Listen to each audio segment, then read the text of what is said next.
Literary devices. Hey, I see you moving that mouse. Don't worry, this is gonna be fun. Literary devices are not just snobbish things you learn to pass your English test. They can be fun toys to play with, if you know them.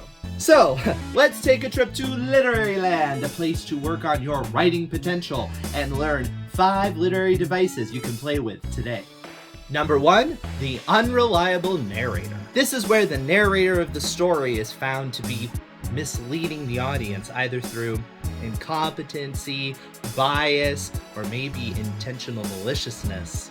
This can either be obvious to the audience up front because the perspective is so dramatically skewed, or perhaps it is saved for a dramatic plot twist at the end of the story. The fun thing about Unreliable Narrator is any story that's written from a certain point of view should at least be somewhat unreliable. There should always be elements of the main character's point of view that's coming through the prose. However, Unreliable Narrator allows the audience to play a little bit of detective as to what is the objective truth to what is going on in the situation.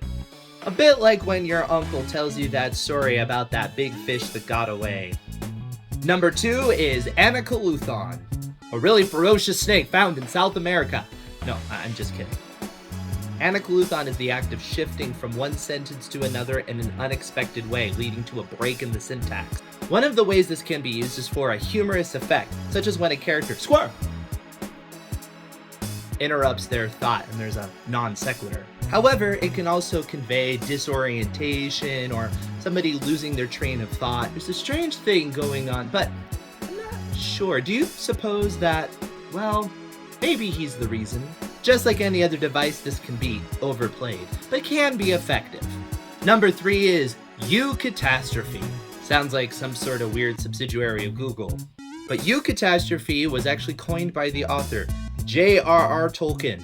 Specifically, what Tolkien was getting at is an event that seems horrific or terrible for the protagonist that ends out working in the protagonist's favor in a beautiful way.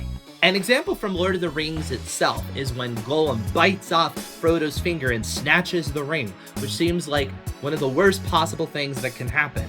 Of course, if you know the story and know what happens next, it ends up working out in a beautiful way and resolving the major conflict for the protagonist. A Eucatastrophe can be used to create that stunner of an ending. However, be careful, because used improperly, it can give the audience the sense that the ending is far too convenient. By the way, don't miss out on our other videos. Like this video, subscribe, hit the bell. Autocrit, it's a good place. Number 4, Bathos.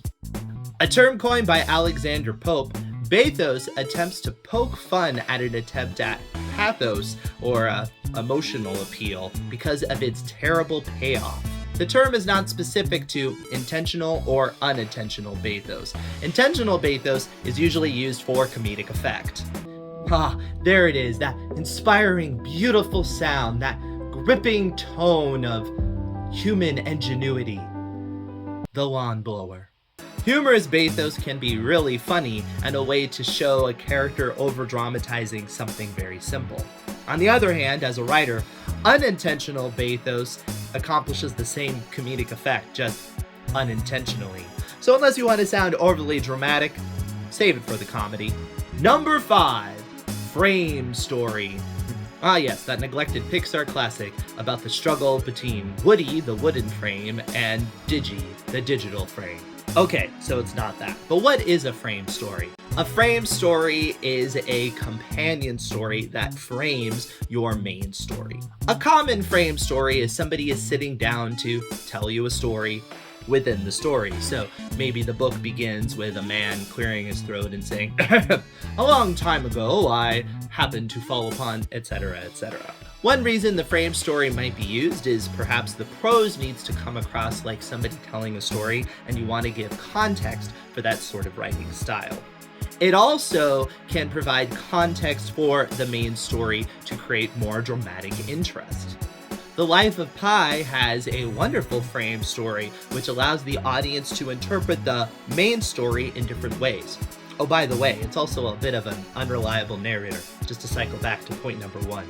All right, so you got 5 new literary devices to play with, so go, be free, have fun, and if you know any fun literary devices that you like to play with, comment below. Perhaps we'll make a video about it. Until next time, get writing. Just a reminder, subscribe, ring the bell on this channel, and check out these videos, some great writing tips for you. We'll see you there.